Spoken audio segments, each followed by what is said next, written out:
It's HPR, All Things Considered, and I'm Dave Lawrence. Really grateful to have you with us today, especially if you're a traffic fan, Maui person, or fan of Dave Mason, sometime Maui resident and six-time guest on the show, passed April 19th at his place in Nevada. He was 79 and sadly had even been scheduled to record a new chat with us this past Monday. So let's dig in now in his honor, starting with our first interview back in 2011 at the Blaisdell Arena with Dave Mason here on HPR. Well, Traffic, basically, we met in, Jim Capote and I played in local bands. And then when we kind of met them up in Birmingham, which is about 25 miles from Worcester in England, which is where I'm from. It was like a late night after hours club up there in Birmingham. I think it was where we met Steve. And we just all mostly became just guys, just hung out together. Steve had become bored or frustrated or whatever with the Spencer Davis group, and they had had a number of hits. In fact, I sang on 3 of them. Somebody Help Me and Give Me Some Lovin' and I'm a Man. Jim and I had bands together. We were pretty eclectic in some of them. I mean, we were doing stuff from Oscar Brown Jr. to Martha and the Vandellas to the Beatles.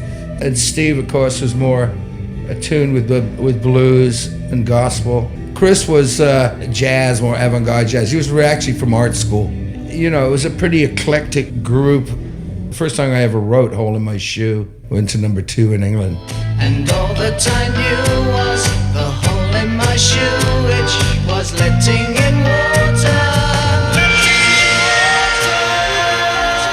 Our next time Dave Mason was on, 2015, we learned about both his biggest tune and a superstar collaboration. Perhaps a huge song that everybody listening can connect to that you wrote, Feeling Alright, then Joe Cocker takes it. I heard Denny Cordell, I guess, decided to cut it with Joe. I didn't know about it until I heard the recording of it, I mean, before it was released. And then Denny played it to me. It was like, oh man, it's unbelievable. No, I owe Joe Cocker. I owe that guy a huge debt of gratitude. After he did it, since then there's been over 50 different major artists have cut it. Never stops going in films or commercials. It's a gift that keeps on giving in some ways. Yeah, I mean, his version, it sounds as fresh today as it did then. How about Michael Jackson? How did you end up getting connected with him? It was the last album I ever made for Columbia, put Old Crest on a New Wave, and I needed somebody to sing a high part on this one song. Michael was cutting Thriller in the other studio. They were mixing it with Quincy Jones. They were on a break, so I just went and asked him if he would. I mean, I got this track, and I'm recording, and I need somebody to sing a little high part for me on this song. And I was wondering if you'd be up for doing it. And he kind of looked at me and he said, well, you know, when I was 12 years old, I did a Diana Ross special. And he said, the last thing we did on that show, me and her, is we sang a song called Feeling Alright. So yeah, absolutely, I'll do it. So he just walks into the next room with you, into your studio, and starts doing it? Oh yeah, and did a lot more than I asked him to do. He was a sweetheart. He was just nice. He's just, yeah, Dave, you're right there. Out there dancing, right? In the studio. He was dancing. Yeah. It was cool. Save me. She said, save me. Dave returned in 2018, and he shared his story of connecting with one of rock's greatest guitarists. Hendrix. Yep. You had these late semi-private clubs, 2 or 3 of them in the 60s in London, and everybody would be there, and Jimmy was sitting by himself, and I just went over and started talking to him.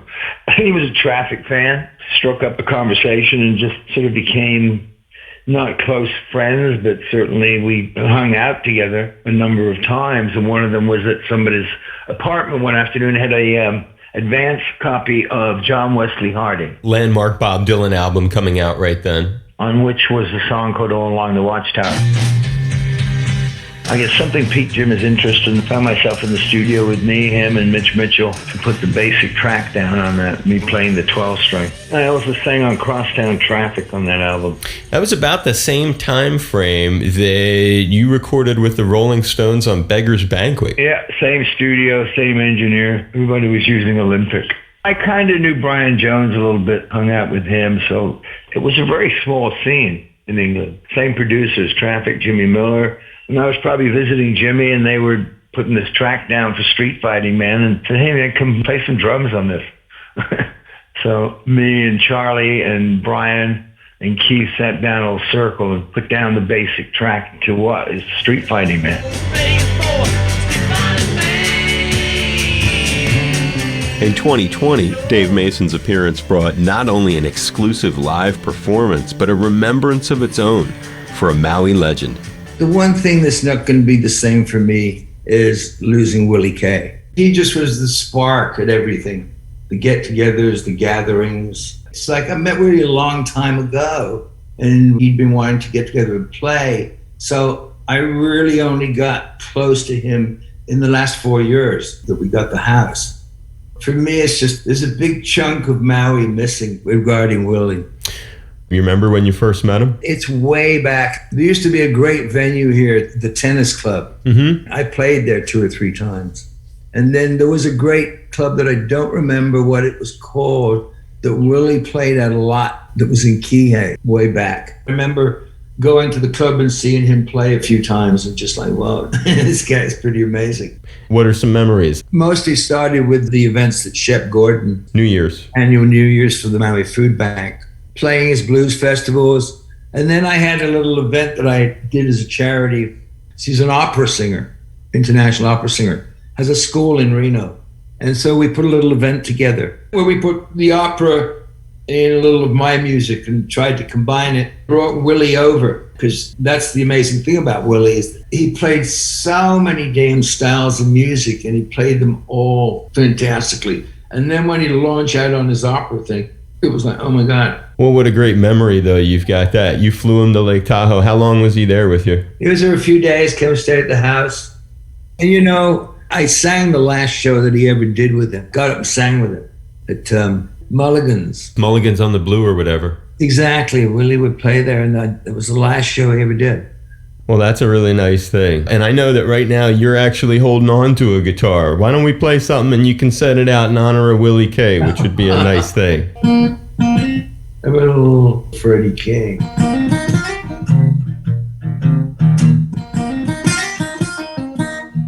It was 2024 when Dave Mason joined us again with this story about an influential girlfriend he had. The girlfriend in the late 60s, Carol Russell. Now, Carol, talented artist who designed the Traffic logo. And she also was doing some interesting stuff for the Beatles that led to your first encounter with Paul. Well, Carol was at the Royal College of Art, and Paul had hired her. She was making this couch that had all the characters from the Sgt. Pepper album. So Paul, one evening, had come by to see how things were going with it. And that's basically how I got to meet him. And that led, of course, to, you know, I would go down to Abbey Road when they were recording. And that led to a very cool relationship with George. George gave me his sitar that he first started working on. Went down to visit him in Esher. First time I heard Sgt. Pepper. He said, well, when I hear the new album, it's like, yeah, sure. Absolutely. Our final conversation with Dave Mason was last year, and we wrapped it up appropriately on a Valley Isle note.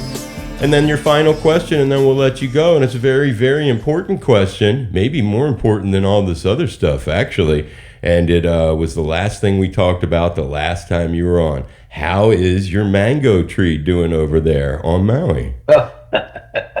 Well, I guess it's good. I guess we'll be here when it bears fruit this time. Well, I'm hoping that they're sweet and tasty. Everybody tells me they're the best. Sending you our very best, though, Dave, and I really do hope that you had fun being back on with us. Yes, sir. Thank you. Thank you for taking the time to do it. You are the king bee. Stay safe, Brother Dave. Thank you again. You're welcome again. Aloha, everybody. It's Dave Mason.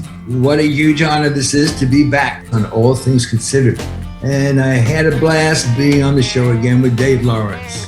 And don't forget, folks, this is a non-profit radio station, so we need your support. Anything would be appreciated. Thanks for doing your part. Only